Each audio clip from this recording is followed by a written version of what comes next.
प्रणाम करै छी सब गोटे के। ई भगवती गीत हमरा स्वर में अहाँ सब सुनै जाइ जो।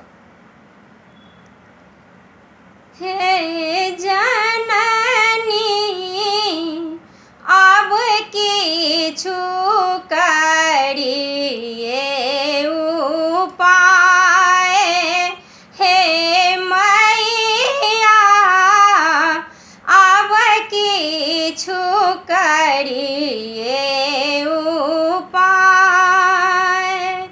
चिंतित दुखित व्याकुल मन सदिखन, चिंतित दुखित व्याकुल मन सदिखन, मन दुख होइया पार, हे जननी मन दुख होइया पार, हे जननी अब किछु करिए उपाय, हे मैया अब किछु करिए उपाय।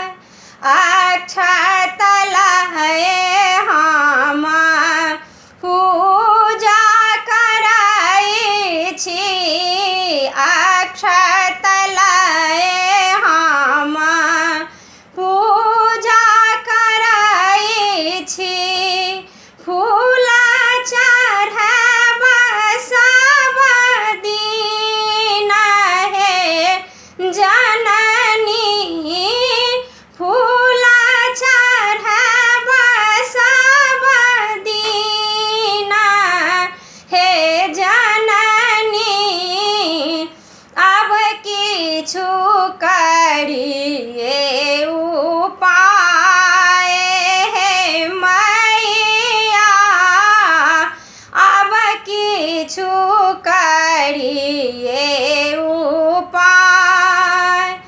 10 मास माता ओद्र में राखल, 10 मास माता ओद्र में राखल, 10 सोआ दूध पियाए, हे जननी 10 सोआ दूध पियाए, हे जननी अब किछु करिए उपाय, हे मैया अब किछु करिए उपाय।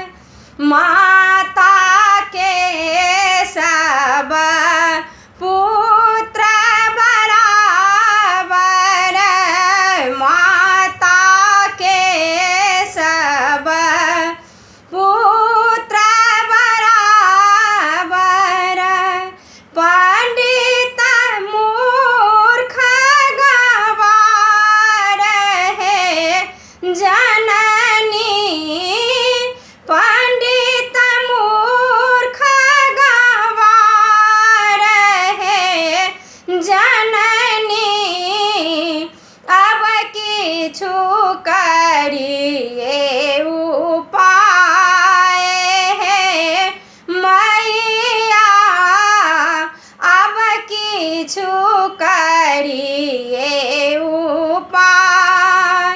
मोसन के पतितों के शिरोमणि,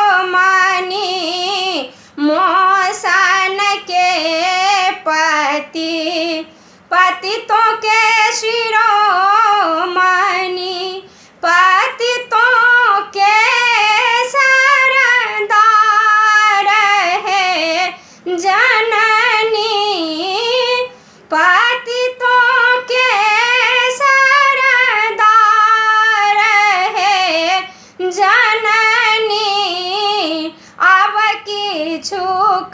करिए उपाय हे मैया अब किछु करिए उपाय। जय माँ भगवती।